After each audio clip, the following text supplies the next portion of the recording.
ಕೆಲವೊಂದು ಗರ್ಲ್ಸ್ಗೆ periods time ಅಲ್ಲಿ periods ಆಗೋಕ್ಕಿಂತ 2 to 3 days ಮುಂಚೆ ಚಾಕ್ಲೇಟ್ಸ್ ತಿನ್ನಕ್ಕಿರೋ ಕ್ರೇವಿಂಗ್ಸ್ ಬರುತ್ತೆ. ಸೇಮ್ ಟೈಮ್ ಅವರು ಚಾಕ್ಲೇಟ್ಸ್ ತಿನ್ನುವಾಗ ಅವರು ಸ್ವಲ್ಪ ಮೂಡ್ ಚೆನ್ನಾಗಿದೆ ಅಂತ ಒಂದು ಫೀಲ್ ಕೂಡ ಅವರಿಗೆ ಬರುತ್ತೆ. ಇದು ಯಾವ ರೀಸನ್ ಇಂದ ಅಂತ ಗೊತ್ತಾ? ಚಾಕ್ಲೇಟ್ಸ್ ಎಸ್ಪೆಷಲಿ ಡಾರ್ಕ್ ಚಾಕ್ಲೇಟ್ಸ್ ತಗೊಳ್ಳುವಾಗ ಅವ್ರ ಬ್ರೈನ್ ಅಲ್ಲಿ ಸೆರೋಟೋನಿನ್ ಅಂತ ಒಂದು ಹಾರ್ಮೋನ್ ಬೂಸ್ಟ್ ಆಗುತ್ತೆ.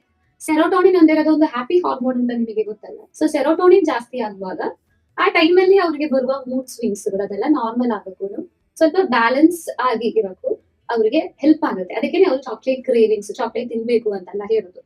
ಬಟ್ ಹಂಗ ಅನ್ಕೊಂಡು ಜಾಸ್ತಿ ಚಾಕ್ಲೇಟ್ಸ್ ಎಲ್ಲ ಟೈಮಿಗೆ ಕೊಡುದು, ಜಾಸ್ತಿ ಚಾಕ್ಲೇಟ್ಸ್ ಜಂಕ್ ಫುಡ್ಸ್ ತಿನ್ನೋದು ಹೆಲ್ತ್ ವೈಸ್ ಅಷ್ಟು ಒಳ್ಳೇದಲ್ಲ ಅಂತ ನಿಮ್ಗೆ ಗೊತ್ತಿದೆ. ಯಾಕಂದ್ರೆ ಎಲ್ಲರೂ ಡಾರ್ಕ್ ಚಾಕ್ಲೇಟ್ಸ್ ಅಲ್ಲ ತಿನ್ನೋದು. ಎಲ್ಲಾ ಸ್ವೀಟ್ಸ್ ಚಾಕ್ಲೇಟ್ಸ್ ತಿನ್ನೋದು ಹೆಲ್ತ್ ಗೆ ತುಂಬಾ ಒಳ್ಳೇದಲ್ಲ ಅಂತ ವಿಷಯನೂ ನಿಮ್ಗೆ ಗೊತ್ತಿದೆ. ಡಾರ್ಕ್ ಚಾಕ್ಲೇಟ್ಸ್ ಒಳ್ಳೇದು, ಬಟ್ ಜಾಸ್ತಿ ಸ್ವೀಟ್ಸ್ ಜಂಕ್ ಫುಡ್ಸ್ ಗಳೆಲ್ಲ ತಗೊಳ್ಳೋದು ಹೆಲ್ತಿಗೆ ಒಳ್ಳೇದಲ್ಲ.